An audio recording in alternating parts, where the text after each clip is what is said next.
Selamat datang di Kisah Mencekam, tempat di mana setiap cerita datang untuk memukau keberanianmu. Di sini, kita akan menyelami kisah-kisah horor yang tak hanya menakutkan, tapi juga penuh misteri dan keanehan yang sulit dijelaskan. Siapkan dirimu, matikan lampu, dan dengarkan dengan penuh perhatian. Karena kegelapan yang akan kita masuki tak pernah sama seperti yang kamu bayangkan. Jangan lupa, jika kamu suka dengan cerita yang membuat jantung berdebar dan bulu kuduk merinding, tekan tombol berlangganan dan ikuti perjalanan horormu bersama kami. Terima kasih. Di sebuah kota kecil yang tenang, terdapat sebuah rumah tua yang menjadi saksi bisu sebuah tragedi memilukan. Rumah itu dihuni oleh 5 orang bersaudara. 3 di antara mereka adalah laki-laki, Arya, Bima, dan Chandra. Sementara 2 lainnya adalah perempuan, Diah dan Laras. Suatu malam yang kelam, hujan deras mengguyur kota tersebut. Petir menyambar tanpa henti, memekakkan telinga, dan membuat suasana semakin mencekam. Di tengah hujan deras itu, terjadi sebuah kecelakaan fatal. Instalasi listrik di rumah mereka yang sudah tua dan lapuk mengalami korsleting. Sebuah kabel listrik yang terkelupas mengenai genangan air di dalam rumah. Arya, yang pertama kali menyadari adanya masalah, mencoba memperbaiki kerusakan. Namun, tanpa sadar dia menyentuh kabel beraliran listrik yang langsung membuat tubuhnya tersengat. Bima dan Diah, yang mendengar teriakan Arya, berlari ke arahnya untuk menolong, namun nasib tragis yang sama menimpa mereka. Ketiganya meninggal di tempat. Kematian 3 saudara ini membuat Laras dan Chandra yang selamat mengalami trauma mendalam. Laras yang saat itu berada di kamar mandi baru menyadari tragedi ini setelah listrik padam sepenuhnya. Sementara itu, Chandra sedang berada di luar rumah untuk membeli makanan. Pemakaman mereka dihadiri banyak orang dari kota itu. Laras dan Chandra, yang kini menjadi satu-satunya keluarga yang tersisa, merasa tak sanggup lagi tinggal di rumah yang penuh dengan kenangan pahit tersebut. Mereka merasakan kehampaan setiap kali melewati ruang tamu tempat tragedi itu terjadi. Akhirnya, Laras dan Chandra beserta keluarga mereka memutuskan untuk pindah dari rumah itu. Mereka memilih untuk tinggal di kota lain, jauh dari bayang-bayang tragedi yang terus menghantui mereka. Rumah tua itu kini kosong, sunyi, dan ditinggalkan, seolah menjadi monumen bisu dari kehilangan yang tak tergantikan. Bertahun-tahun setelah tragedi memilukan yang merenggut nyawa 3 saudara di rumah tua itu, rumah tersebut tetap kosong dan tak terurus. Tumbuhan liar merambat di dindingnya, cat mulai mengelupas, dan suasana sekitar rumah terasa dingin meskipun di siang hari. Namun, waktu terus berjalan, dan akhirnya ada sekelompok orang yang memutuskan untuk menyewa rumah itu.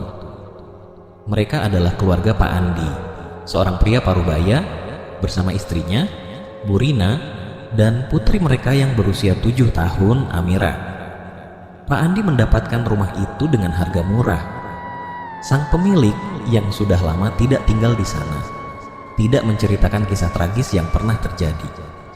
Pak Andi dan keluarganya merasa beruntung menemukan rumah besar dengan harga terjangkau. Namun, kebahagiaan itu tidak berlangsung lama. Malam pertama di rumah itu, Burina mendengar suara tangisan pelan yang berasal dari ruang tamu. Awalnya, ia mengira itu suara Amira, tetapi saat memeriksa kamar anaknya, Amira sedang tidur pulas. Ketika Burina kembali ke kamar, suara tangisan itu berhenti tiba-tiba. Ia merasa merinding, tapi mencoba mengabaikannya. Seminggu berlalu, gangguan semakin sering terjadi. Suatu malam, ketika Pak Andi sedang membaca buku di ruang kerja, ia mencium bau seperti kabel terbakar. Panik, ia berlari memeriksa dapur dan kamar lain, tetapi tidak menemukan sumber bau itu. Anehnya, bau terbakar itu hanya ada di ruang kerja. Ketika ia mencoba keluar dari ruangan, lampu tiba-tiba berkedip-kedip, membuatnya merasa ada yang tidak beres. Namun yang paling mengganggu terjadi pada Burina. Setiap pukul 1 dini hari, ia mendengar suara gemericik air dari kamar mandi seolah-olah ada seseorang yang sedang mandi. Ketika ia memeriksanya, kamar mandi kosong, tetapi lantai basah seperti habis digunakan. Gangguan itu tidak hanya berhenti di malam hari. Amira sering mengatakan kepada ibunya bahwa ia melihat kakak-kakak bermain di ruang tamu. Ketika ditanya lebih lanjut, Amira menggambarkan seorang kakak laki-laki yang tinggi dan dua lainnya yang sedikit lebih pendek. Burina mulai curiga, apalagi saat Amira berkata, mereka bilang mereka dulu tinggal di sini, tapi sekarang mereka sedih. Pak Andi akhirnya memutuskan untuk bertanya kepada tetangga tentang sejarah rumah itu. Betapa terkejutnya ia ketika mendengar kisah tragis yang terjadi bertahun-tahun lalu.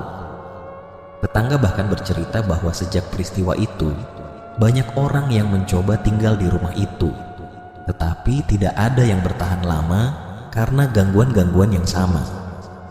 Ketika Pak Andi kembali ke rumah, ia menceritakan semuanya kepada Burina. Mereka memutuskan untuk pindah secepat mungkin. Namun, sebelum itu, Burina mencoba berdoa di ruang tamu untuk menenangkan suasana. Malam itu, ia bermimpi didatangi 3 sosok yang tampak sedih. Salah satu dari mereka berkata, "Tolong bantu kami." Akhirnya Pak Andi memutuskan untuk pindah dari rumah tersebut. Setelah Pak Andi dan keluarganya pindah, rumah tua itu kembali kosong. Warga sekitar berharap ketenangan akan kembali. Namun ternyata gangguan dari rumah itu semakin menjadi-jadi. Kini, rumah tersebut mulai dikenal sebagai rumah hantu di kota itu, dan hanya sedikit yang berani melewati jalan di depannya saat malam tiba. Orang-orang yang melintas sering melaporkan melihat sosok perempuan bergaun putih berdiri di halaman rumah. Mukanya hangus seperti terbakar, dan dari mulutnya mengalir darah segar yang menetes ke tanah. Sosok itu seringkali hanya berdiri diam, memandang ke arah jalan, membuat siapapun yang melihatnya langsung merinding dan berlari menjauh. Suatu malam, seorang tukang sate bernama Pak Udin sedang mendorong gerobaknya melewati rumah itu. Malam sudah larut dan jalanan sepi. Ketika ia mendekati rumah tersebut, seorang pria muncul dari bayangan pagar rumah. Pria itu tampak pucat dengan wajah kaku seperti tidak ada kehidupan. "Bang, saya mau beli sate," katanya dengan suara berat dan serak. Pak Udin, meskipun merasa tidak nyaman, tetap melayani pembeli itu. Namun, saat sedang memanggang sate, ia mencium bau gosong yang sangat menyengat, lebih kuat dari bau sate yang terbakar. Ia memandang pria itu dengan curiga, tapi pria itu hanya berdiri diam, tatapannya kosong. Setelah membayar dengan uang kertas, pria itu menghilang begitu saja, berjalan masuk ke dalam gelap tanpa suara. Pak Udin merapikan dagangannya dan bersiap pergi, tetapi ketika ia memeriksa uang yang diberikan, betapa terkejutnya ia mendapati bahwa uang itu telah berubah menjadi daun kering. Ia merasa bulu kuduknya berdiri. Lalu sekuat tenaga ia mendorong gerobaknya menjauh dari rumah itu tanpa menoleh ke belakang. Tidak lama kemudian, kejadian menyeramkan lainnya menimpa sekelompok pemuda yang sedang duduk-duduk di dekat rumah itu. Malam itu mereka bercanda dengan suara keras, tidak menghiraukan keheningan di sekitar mereka. Tiba-tiba, seorang pria dengan langkah berat mendekati mereka. Pria itu mengenakan pakaian seperti baju rumah biasa, namun wajahnya tidak terlihat jelas karena tertutup bayangan. Kalian jangan ribut di sini," bentaknya dengan suara serak yang terdengar tidak wajar. Para pemuda itu yang awalnya tidak merasa takut, langsung menatap pria itu. Namun, ketika pria itu melangkah lebih dekat dan wajahnya terlihat jelas, mereka terpaku ketakutan. Wajah pria itu gosong, seperti terbakar hebat. Salah satu matanya hilang, menyisakan rongga gelap yang mengerikan. Aroma terbakar menyengat udara di sekitar mereka, membuat mereka merasa mual. Salah satu dari pemuda itu mencoba berbicara, tetapi tidak ada suara yang keluar. Pria itu mendekat semakin dekat, menatap mereka satu persatu dengan matanya yang tersisa. "Pergi dari sini. Ini bukan tempat kalian," katanya perlahan sebelum tiba-tiba menghilang begitu saja. Ketakutan setengah mati, para pemuda itu langsung berlari pulang, tidak pernah lagi berani mendekati rumah itu.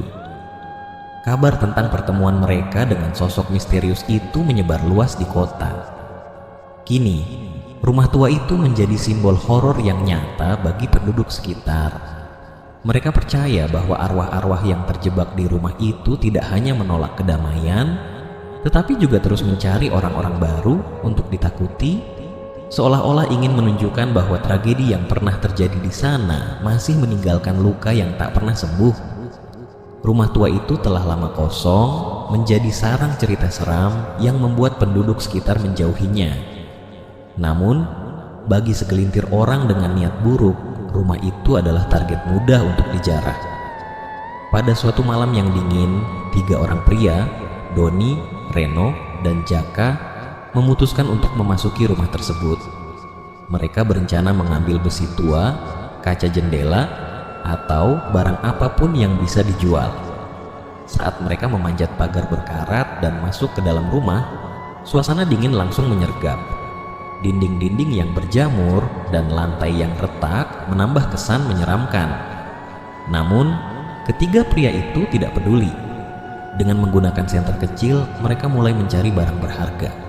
Ketika Doni sedang mencongkel jendela tua, tiba-tiba terdengar suara tawa cekikikan perempuan. Suara itu terdengar jelas, namun berasal dari sudut gelap yang tidak terlihat. Mereka langsung berhenti bergerak, saling memandang dengan tatapan bingung. "Kau dengar itu?" bisik Jaka, suaranya gemetar. Reno, yang merasa lebih berani, hanya mengangguk sambil mengarahkan senternya ke sudut ruangan. Tidak ada apa-apa, hanya bayangan gelap yang terlihat. "Mungkin angin," katanya mencoba menenangkan diri. Tapi tiba-tiba, bayangan gelap itu bergerak cepat melesat di depan mereka, membuat mereka mundur ketakutan.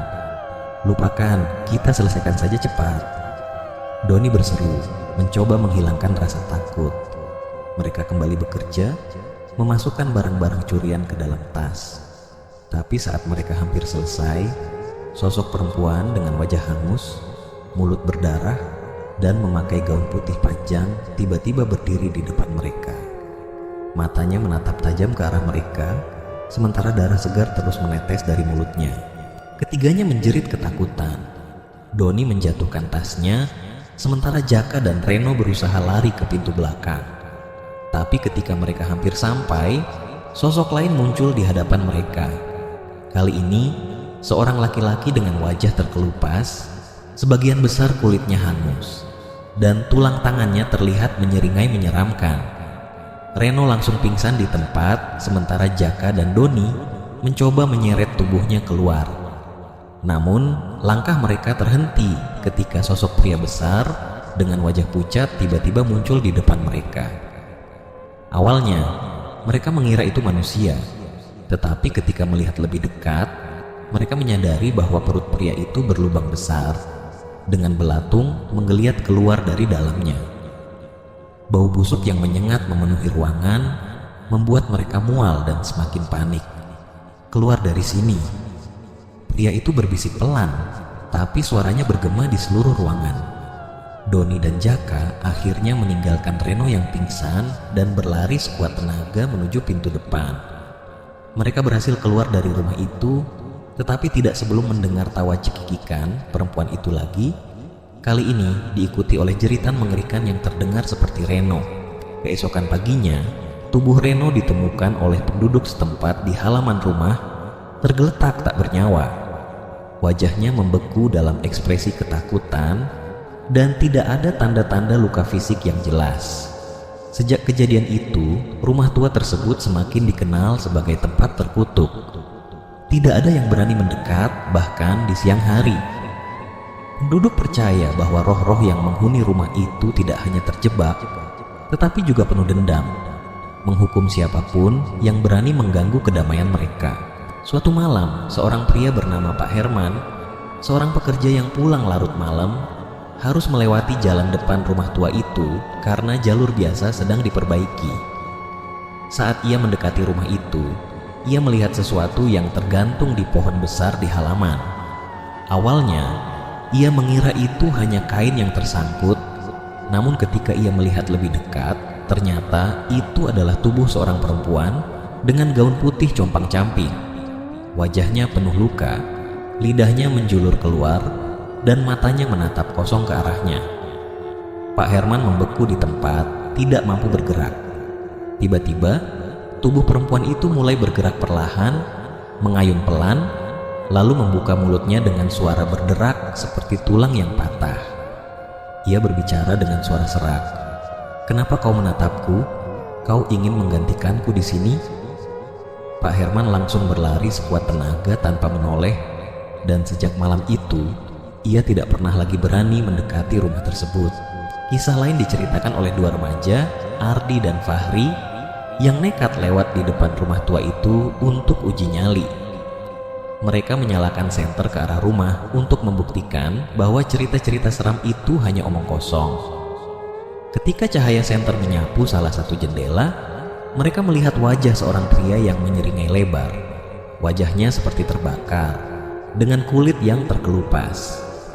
Namun yang paling menyeramkan, senyumnya terlalu lebar, hampir sampai ke telinganya, memperlihatkan deretan gigi yang kotor dan runcing. Fahri menjatuhkan senternya, tetapi ketika mereka berusaha mengambilnya, suara langkah kaki mulai terdengar di dalam rumah, semakin mendekat ke arah mereka. Tanpa pikir panjang, mereka langsung berlari pulang, dan tidak pernah menceritakan kejadian itu kepada orang tua mereka, takut dianggap berbohong. Pada suatu malam, seorang pedagang bakso keliling, Pak Rahmat, melintas di depan rumah tua itu. Ia merasa merinding tanpa alasan yang jelas. Saat ia mendongak ke arah rumah, ia melihat sesuatu bergerak di atap. Awalnya ia mengira itu kucing liar, tetapi kemudian ia menyadari itu adalah tubuh seorang laki-laki tanpa kepala. Tubuh itu berdiri tegak dengan kedua tangannya menggantung lemas di sisi tubuhnya, sementara darah mengucur deras dari leher yang terpotong. Sebelum Pak Rahmat sempat memalingkan muka, tubuh itu melompat turun dengan gerakan yang tidak wajar, mendarat tepat di halaman depan rumah. Pak Rahmat tidak menunggu lebih lama dan langsung melarikan diri, meninggalkan gerobaknya di jalan. Keesokan harinya, ia ditemukan oleh warga di sudut gang, gemetaran dan tidak bisa berbicara selama berhari-hari. Warga sekitar rumah tua itu juga sering mendengar jeritan dan tawa cekikikan yang bergema di malam hari.